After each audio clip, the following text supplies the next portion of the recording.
The rain pounded against the neon sign of rust and chrome, a biker bar tucked into the edge of town, the kind of place parents warned their children about.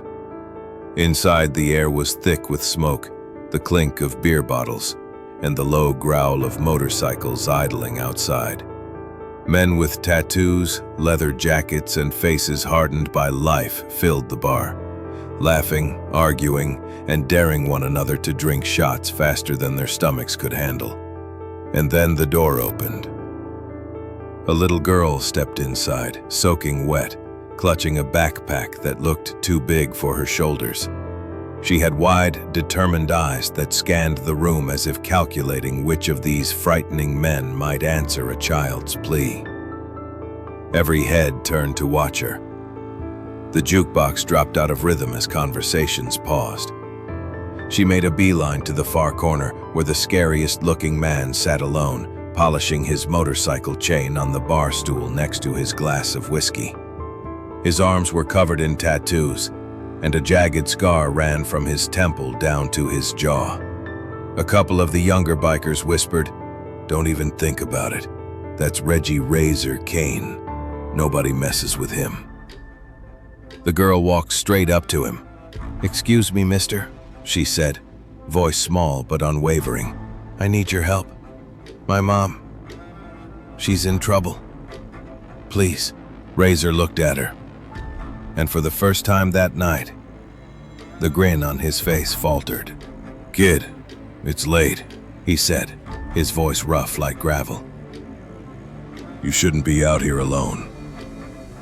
"I don't have a choice," she said, her lip trembling. "Please, you look scary, but I think you're the only one who can help me." The bar went silent. Even the jukebox seemed to pause, waiting. Razor leaned back, studying her. Her honesty, her courage. It was raw, unfiltered. Nobody else in the bar would have dared to come to him. And yet here she was. Something in him shifted. He motioned for her to sit on the empty stool beside him. "All right, kid. Tell me what's going on." She swallowed and explained. Her mother had been kidnapped by a man who had debts and threats hanging over him. Police had told her to wait, but waiting wasn't an option. She needed someone strong, someone who didn't play by the rules to get her mother back. Razor's jaw tightened. He wasn't a hero in the law's eyes. He didn't wear a badge and he didn't care for the rules, but the girl's plea touched something he hadn't felt in years. Responsibility. Protecting the innocent. He finished polishing his chain, tossed the rag over his shoulder, and stood up. "All right," he said. "We ride." The storm hadn't let up outside. Razor kicked his motorcycle to life, the engine growling like a beast. The girl climbed onto the back, her small hands gripping his vest as they sped through the slick streets.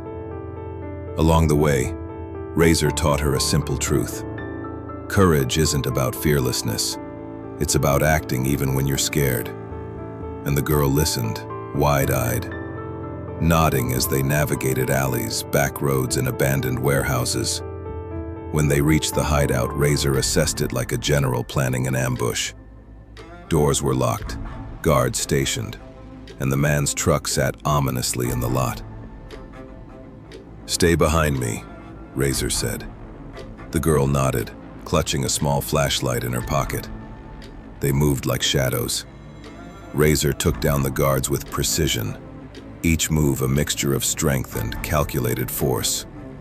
The girl followed his instructions perfectly, hiding behind crates, keeping silent, shining her light only when he needed a signal. Finally, they found her mother tied to a chair in the back room. She looked up, relief flooding her eyes. "Mom!" the girl cried, running forward.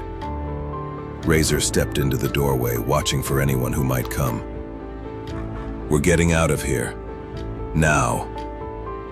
They escaped into the night, the rain masking their tracks.